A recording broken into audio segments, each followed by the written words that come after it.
ഇന്ന് നമ്മൾ പോകുന്നത് ഒരു ടെസ്റ്റ് ഡ്രൈവ് എടുക്കാൻ വേണ്ടിയിട്ടാണ്. ടെസ്റ്റ് ഡ്രൈവ് എന്ന് കേൾക്കുമ്പോൾ നിങ്ങൾ വിചാരിക്കുന്നുണ്ടാവും ഏത് എന്ത് എന്നൊക്കെ.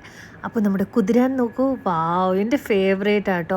ഇതിൽ കയറുമ്പോൾ ഒക്കെ എനിക്ക് എന്തോ ഗുഹേൻ്റെ ഉള്ളിൽ പോകുന്ന പോലെയൊക്കെ തോന്നും. അപ്പോൾ എന്ത് രസമല്ലേ ഇതിൻ്റെ ഉള്ളിൽ പോകാൻ. കുഞ്ഞു കുട്ടികളെ പോലെ ഞാനിങ്ങനെ നോക്കിയിരിക്കാറുണ്ട് എപ്പോഴും.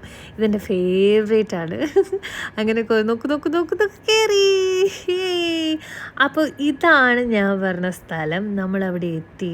നമ്മുടെ ടാറ്റ EV ഷോറൂം, തൃശ്ശൂരുള്ള ഇവരുടെ ന്യൂ ഷോറൂമാണ്. ഇവരുടെ ഇൻഫ്രാസ്ട്രക്ചറൊക്കെ ഭയങ്കര സൂപ്പർബാണ്, ഒന്നും പറയാനില്ല. അപ്പോൾ ഫുള്ളി ഓട്ടോമേറ്റഡ്, വാഷ്റൂമൊക്കെ fully automated, neat and clean. ഇതേ നമ്മുടെ പഞ്ചൻ നിൽക്കുന്നു.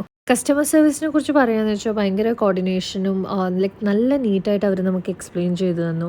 പിന്നെ ഭയങ്കര ഫ്രണ്ട്ലിയാണ്. അതിൻ്റെ എന്തൊക്കെയാണ് അതിൻ്റെ ഫീച്ചേഴ്സ് ഇതാവട്ടെ. നമ്മൾ നോക്കാൻ പോയത് ഹാരിയറിനെ കുറിച്ചാണ്. ഞാൻ ഈ വാഷ്റൂമിൻ്റെ ഭംഗി നോക്കി അങ്ങനെ അങ്ങ് നിന്നുപോയി.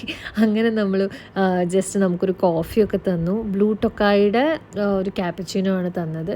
പിന്നെ ഹാരിയർ EVനെ കുറിച്ച് പറയാമെന്ന് വെച്ചാൽ ബാറ്ററി റേഞ്ച് വന്നിട്ട് 627 കിലോമീറ്റർ ഹൈ കപ്പാസിറ്റി പാക്കാണ്.